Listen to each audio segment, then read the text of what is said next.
Henrique Pisolato, do meu cliente. E essa autonomia, senhor presidente,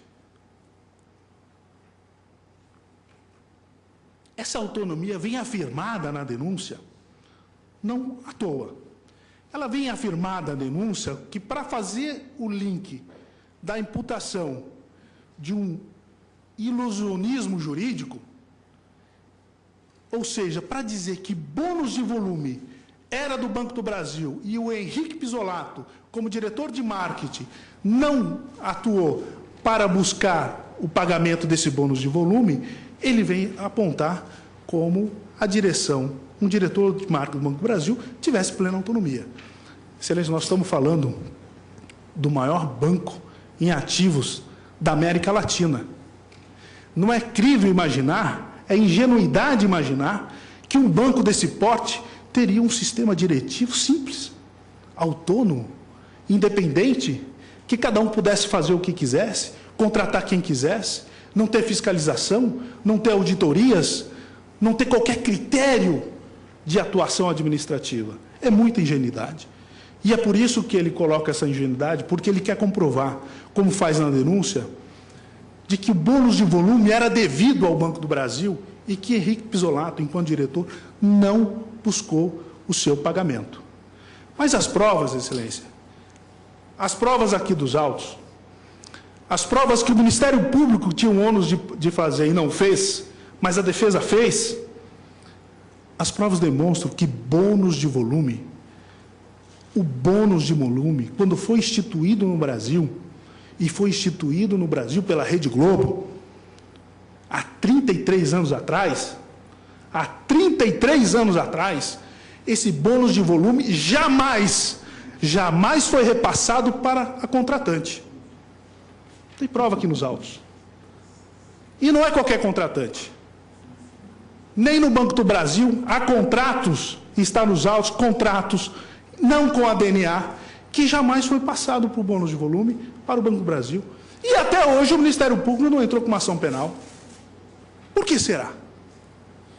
Por que as outras empresas podem ter contrato com o Banco do Brasil, não repassa o bônus de volume e fica isento de um ilícito penal?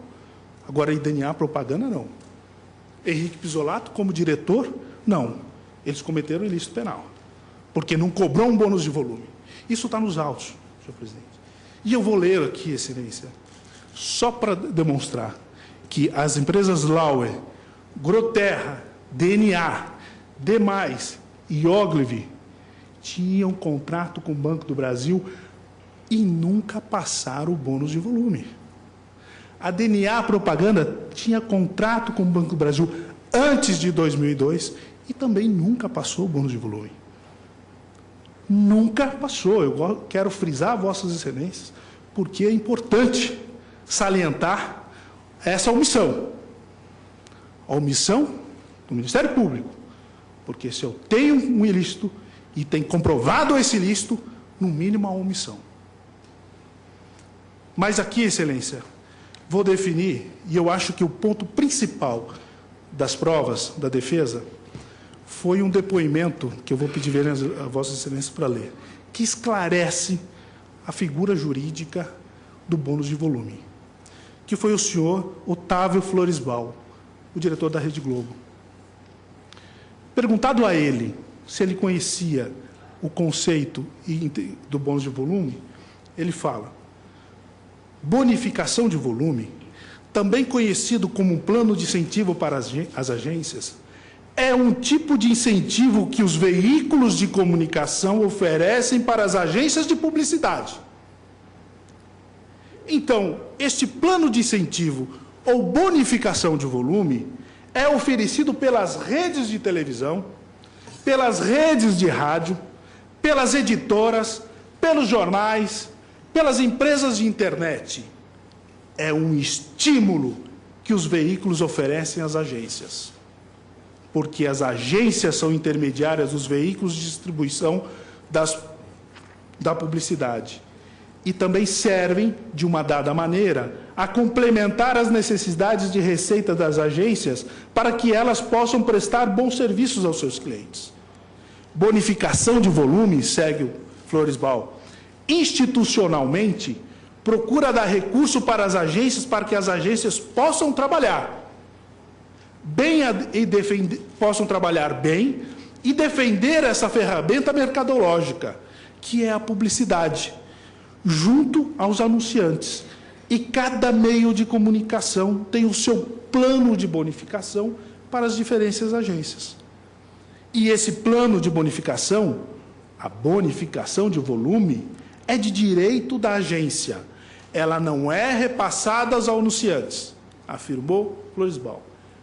Bonificação de volume é de direito das agências e não é repassado aos anunciantes. Mas ele segue. No caso específico da empresa em que eu trabalho, Globo, toda vez que nós temos conhecimento de que uma agência está repassando a bonificação de volume para um determinado anunciante, nós suspendemos esse plano, porque esse não é o objetivo. Ou seja, se eles percebem que determinada agência está passando para o anunciante esse bônus de volume, eles encerram o contrato. Porque esse não é o objetivo. Porque o bônus de volume não é do anunciante. E mais, o objetivo, diz ele, é dar recurso para que a agência preste os melhores serviços possíveis aos anunciantes, que valorize a publicidade, que valorize a televisão aberta, que é o caso de onde eu trabalho, mas não uma bonificação adicional para os anunciantes, seja de iniciativa privada, seja anunciantes de governo. Independentemente da natureza jurídica do anunciante, se é público ou privado, bônus de volume não é do anunciante. Isso está na... Afirma, Vossas Excelências. Essa testemunha não foi contraditada. O valor normativo do seu depoimento, o conteúdo valorativo do seu depoimento, não foi contestado pelo Ministério Público. Não foi impugnado, senhor presidente. Nem nas alegações finais. E nem no curso da instrução processual. Porque a esta testemunha, o Ministério Público não fez uma única sequer pergunta. Nem para buscar qualquer outra informação que pudesse lhe dar uma fundamentação na sua persecução penal. Mas não fez uma única pergunta. Não há provas. Ele não produz essa prova.